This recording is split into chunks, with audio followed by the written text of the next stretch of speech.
Welcome to the Celebrate Brave podcast, the podcast for women in and around the tech industry.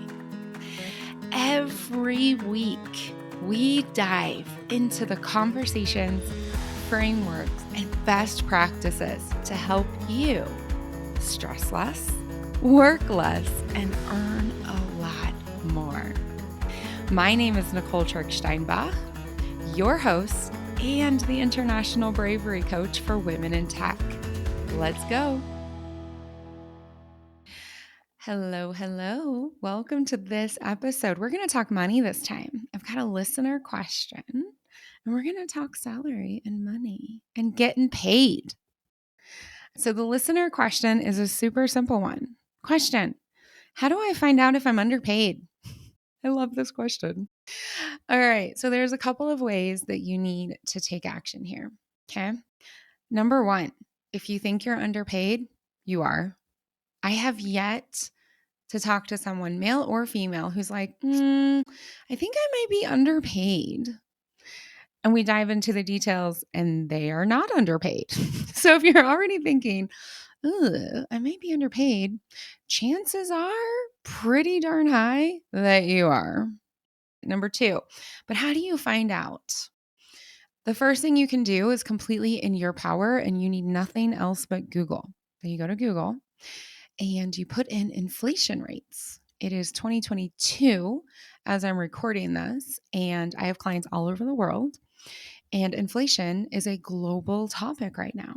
I will say that it's always been a global topic since forever. I mean, I had a couple of years where my employer attempted to give me a raise that was below inflation, even before it was this massive global topic. So here's the deal. You Google where you live and the inflation rate. And then you go back and you look at, what have my salary increases been? If your salary increases have not been above the inflation rate, congratulations, you got a pay cut. Number three, how do I discover if I'm underpaid? So there are lots and lots and lots of resources out there. There's websites that show you how to get paid. There's the public ones, there's the private ones, there's the anonymous ones. There's amazing Excels for women in tech where women are sharing anonymously what they're actually earning. It's getting aggregated up into salary bands. All of this is free. Do a little bit of research. Here's the deal. If you're relying on the external ones, there's a couple of things. Number one, people who share on those, according to leading research, the vast majority of them are unhappy. So take those external, like salary.com kind of things, take them with a grain of salt and add an additional 10%. Then there is a council for executive leadership. And they recommend that because of the pandemic from 2019 until 2022, that you need to add another 20% to any of those older salaries to really understand what people are getting paid now. Okay. Number four, this is the one you're going to hate, but the one that makes the biggest difference. Start talking to your colleagues. Have the conversation.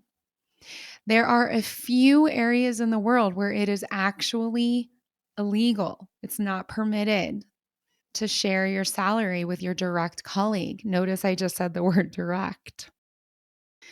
So if you're in that area of the world, or one of those very few areas of the world, and by the way, I know that the vast majority of my listeners right now are in Europe, where not only is it not illegal, you have the legal right to know the salary band of your corporation, and you have the legal right to request from your HR department a comparison.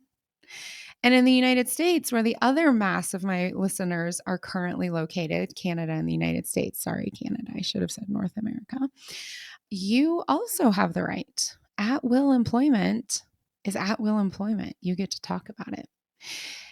You can start with people you really trust and you've worked with for a very long time. You can go to an organization like Anita B and start having some real conversations. Are some people going to be super weird about it? Yes, they will. You are being a leader. You're showing them what it means to actually work with equity and equality. That means we talk about our salaries. The pain of this step is sometimes extreme. I discovered that at one point in my career, I was earning 30,000 euro less than a colleague who was labeled a low performer, could not be trusted with any sort of strategic work, rolled in whenever he felt like it, rolled out whenever he felt like it, and could not be counted to even show up to the reporting meetings on time. I was earning 30,000 euros less. That was really painful. I spun. It was really, really painful. It took me way longer to work through that than it needed to, because I didn't talk to my colleagues. I didn't talk to my friends, didn't talk to my manager, certainly didn't talk to the coach that I didn't have. Instead, I sat in shame. I had thoughts like, well, I guess I'm just not that valuable, even though I was slated as a high performer. I was completely trustworthy. I got all these stock awards, yet this guy was earning way more than me. You don't need to stay there. Talk to your mentors. Talk to your friends. Talk to your manager. Talk to your coach. And if you don't have a coach, you need to get a coach. I coach women in tech to work less, stress less, and earn more. Get a coach.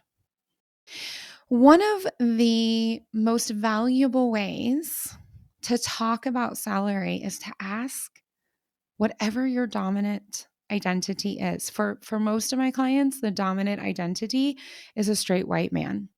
I have, in my experience and in my clients' experience, noticed that they are much more ready to talk about their salary, about their compensation.